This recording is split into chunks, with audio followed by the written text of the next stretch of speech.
Assalamualaikum warahmatullahi wabarakatuh. Perkenalkan, saya Siti Nur Azizah Irina Putri dengan NIM 22021040249 dari Program Studi Pendidikan Bahasa dan Sastra Indonesia di Universitas Jember. Di sini saya akan membahas tentang retorika.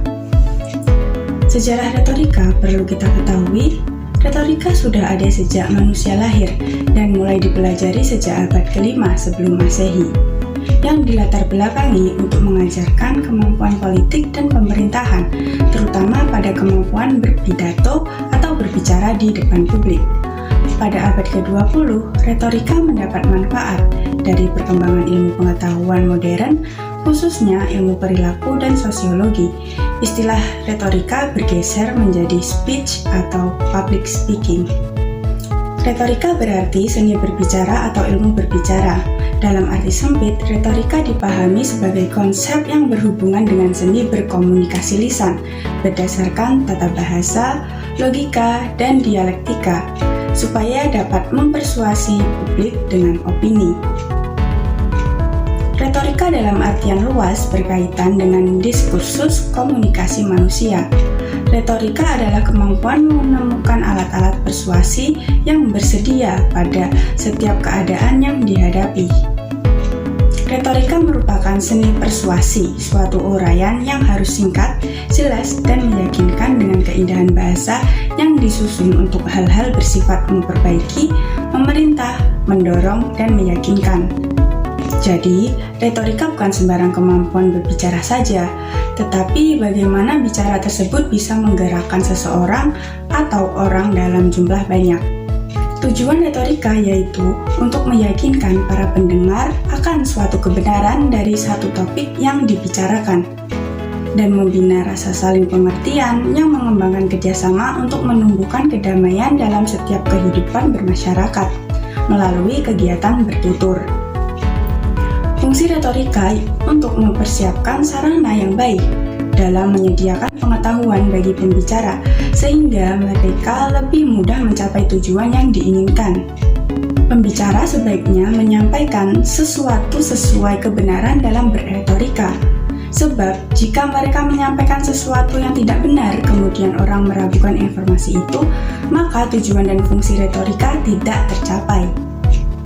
Retorika dibagi menjadi 3 jenis, yakni monologika, dialogika, dan pembinaan teknik bicara. Pertama, monologika merupakan ilmu berbicara secara monolog, di mana hanya satu orang yang berbicara, contohnya pidato, kata sambutan, ceramah, dan deklamasi. Yang kedua, dialogika adalah ilmu atau seni berbicara secara dialogis, di mana terdapat 2 orang atau lebih dalam proses pembicaraan. Contohnya diskusi, tanya jawab, percakapan, dan debat. Yang terakhir, pembinaan teknik yang lebih difokuskan pada teknik bernapas, teknik pengucapan, peraturan suara, serta teknik bercerita. Setiap manusia pasti ingin memiliki pengetahuan yang luas, berkomunikasi yang baik, berteman dengan siapa saja. Terkadang untuk membangun komunikasi dengan orang lain tidak mudah, seperti yang dibayangkan. Tidak semua orang mampu berkomunikasi dengan baik. Dalam berkomunikasi dengan baik, terdapat faktor yang paling penting untuk dimiliki oleh setiap orang, yaitu konsep diri.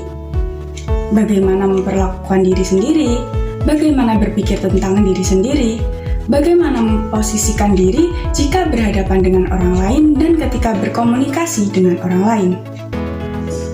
Pentingnya belajar retorika salah satunya tentang konsep diri.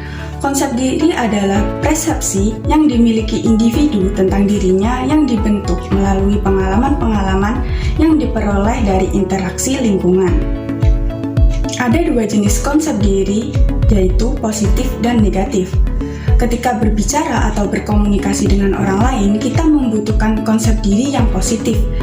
Dengan ciri-cirinya, yaitu orang yang merasa yakin dengan kemampuan dirinya sendiri, orang yang tahu menempatkan dirinya ketika berkomunikasi dengan orang lain, orang yang tidak malu ketika dikritik dengan orang lain, menyadari bahwa setiap orang mempunyai berbagai perasaan dan keinginan serta perilaku yang tidak seharusnya disetujui oleh masyarakat, mampu melakukan introspeksi diri terhadap dirinya sendiri. Adapun konsep diri negatif dengan ciri-cirinya yaitu orang yang merasa dirinya tidak mampu melakukan apapun, merasa minder, merasa rendah, peka terhadap kritik tetapi sulit untuk menerima kritikan, sulit berkomunikasi dan diskusi, cenderung merasa tidak disenangi oleh orang lain, tetapi ketika mendapat pujian ia langsung merasa senang, selalu mengeluh, mencela, atau meremehkan siapapun dan apapun itu. Biasanya sangat individualis dan sangat pesimis dengan kehidupannya sendiri. Konsep diri dapat diubah dengan faktor orang lain yang ada di lingkungan sekitar kita. Komponen-komponen yang dapat memengaruhi konsep diri juga dapat dilihat dari dua sisi, yaitu kognitif dan efektif. Kognitif terdapat keyakinan, keinginan, keberanian. Dan efektif terdapat kepercayaan diri seperti saya cantik, saya bisa melakukan apapun yang dilakukan orang lain. Inilah pembangun konsep diri. Sebelum membangun komunikasi dengan orang lain, harus berpandangan positif kepada orang lain. Ada baiknya berpandangan positif terhadap diri sendiri. Bangun terlebih dahulu konsep dengan baik, sehingga memiliki komunikasi dan dapat berretorika dengan baik. Itulah pembahasan seputar retorika dari saya. Sekian, terima kasih, kurang lebihnya mohon maaf. Wassalamualaikum warahmatullahi wabarakatuh.